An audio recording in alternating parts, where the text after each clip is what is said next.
You can stand in the middle of a crowded room, laughter rising everywhere, voices overlapping, glasses lifted in the warm light, and still feel a silence quietly widening inside your chest. The people are right there, close enough to touch. Sound pours in from every direction. But between you and all of it, there is a pane of invisible glass. You hear everything, you see everything, yet you belong to nothing. This is loneliness in a crowd, and it is the heaviest form of all. Strangely, it's exactly when you're surrounded by people that the emptiness cuts the deepest. Being alone in an empty room makes sense. It's logical, expected, almost comfortable. But being alone among friends, alone at the office, alone at a celebration where everyone seems happy, the mind refuses to accept it. So you smile on cue, you nod, you answer at the right moments. And underneath all of it lives one cold, patient question that never fully leaves. Why does it feel like I'm not even here? To understand this feeling, you have to look honestly at the mask you wear. From the time you were a boy, you were taught to show only strength, only success, only a calm composure that nothing is ever allowed to crack. So you put on the suit of confidence every single morning, the same way you put on a clean shirt. You carry it into every room. And slowly, year after year, you stop being able to tell where the armor ends and where the real you actually begins. But here is the quiet trap inside all of it. When the world only ever sees the mask, the world only ever responds to the mask. You get admired for the role, rewarded for the function, respected for the achievements, and the real man underneath, the one with fears, with doubts, with a tiredness he never names, is left in complete isolation. No one reaches him because you never let him step forward. So the armor that was built to protect you slowly hardens into a wall that keeps everyone out. The modern world made us a promise. It said we would never have to be lonely again. Thousands of contacts in your pocket, endless messaging day and night, faces glowing on a screen any second you reach for them. But look honestly, without flattering yourself, how many of those conversations actually reach you? Most are a light, frictionless glide across the surface, words with no weight behind them, attention with no real depth, the constant appearance of connection that somehow never quite connects. And the more of this shallow contact you swallow, the stronger the hunger underneath it grows. You scroll, you reply, you react, you keep the threads alive, and still the emptiness quietly expands, because the soul was never fed by the sheer number of your contacts. It is fed by the depth of even one. Digital noise hands you the perfect illusion of closeness, then leaves you drained, hollowed out, and somehow lonelier than you were in the moment before you ever picked up the phone. There is another reason, one that runs quieter and deeper than all the rest. The more a man genuinely develops, the harder it becomes to find people who truly understand him. Your values quietly shift, your goals grow heavier and more serious.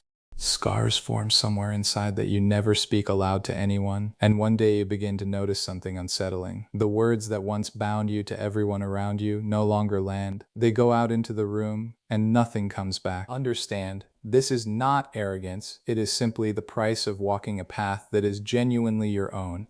The deeper and wider your inner world becomes, the fewer people are able to fit inside it with you. Being misunderstood is the natural, almost inevitable companion of anyone who thinks differently from the crowd, and it gives birth to a very specific kind of loneliness. You have not been rejected by people. You have simply walked into territory that very few of them ever dare to enter. Real growth always demands payment. You read, you reflect, you build. You start to watch your own life with a colder, clearer, more sober eye than you used to. And then at some quiet moment, often with a strange ache of sadness, you realize you have outgrown your old circle entirely. The conversations that once warmed you now feel hollow. The shared interests that held you together have dissolved into thin air, and you are left standing on a threshold, the old life behind you, the new one not yet arrived. This gap is painful, but you must understand it is also necessary. Between the man you used to be and the man you are becoming, there is always an empty stretch of space, a vacuum in. And the great mistake, the one almost everyone makes, is rushing to fill that vacuum with anyone at all just to escape the discomfort of the void. But this emptiness is not a punishment being handed to you. It is the silent pause in which a newer, stronger, more mature version of you is quietly taking shape. Yet most men are terrified of that pause. They are terrified of the silence inside it. So they run, They run into loud company, into meaningless flings, into relationships they already know are toxic, into work that grinds them down to exhaustion. Anything at all, to avoid being left completely alone with their own thoughts. Because in the silence, everything they spend the daylight hours drowning out finally rises back to the surface, and the prospect of actually facing it feels unbearable. The Stoics looked at this fear and saw it differently. They said something sharp and uncomfortable. If a man cannot stand his own company, the real problem is not the loneliness, it is who he has allowed himself to become. To flee from silence is to flee from yourself. But here is the cruel joke in it. Everything you run from simply runs right alongside you, step for step, mile for mile. And real strength, the durable kind, only begins the moment you finally stop running. So now turn the whole thing around, change the angle completely.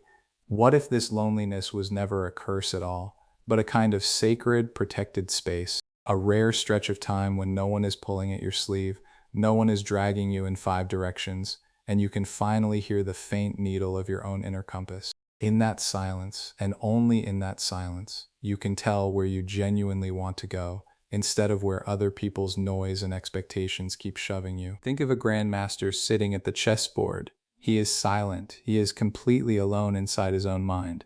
And it is precisely in that silence that he sees the entire game unfolding many moves ahead of everyone else. You are no different. Solitude is not an empty prison cell to escape from. It is a strategy room. It is the forge where character is hammered into shape. It is the quiet place where you lay the foundation that the entire rest of your life will one day stand upon. So stop treating your loneliness like a defect you have to fix in a panic. Start treating it like a workshop, a private place where you are not hiding from the world, but carefully rebuilding yourself, slowly, honestly, with no audience and no applause to perform for. A man who has truly learned how to sit alone with himself no longer needs a crowd around him to feel that he exists. He carries his own center wherever he goes, and it does not flicker when the room empties out. And then, at last, the essential thing happens. You stop searching for rescue in other people, and you become your own foundation. The loneliness that once felt like an open wound quietly transforms into a deep source of strength. You step out of the silence, not broken, not diminished, but assembled whole, the deliberate architect of your own destiny. So remember this and carry it with you. It is not the crowd that ever makes a man complete. What makes him complete is how well he has learned to be alone with himself.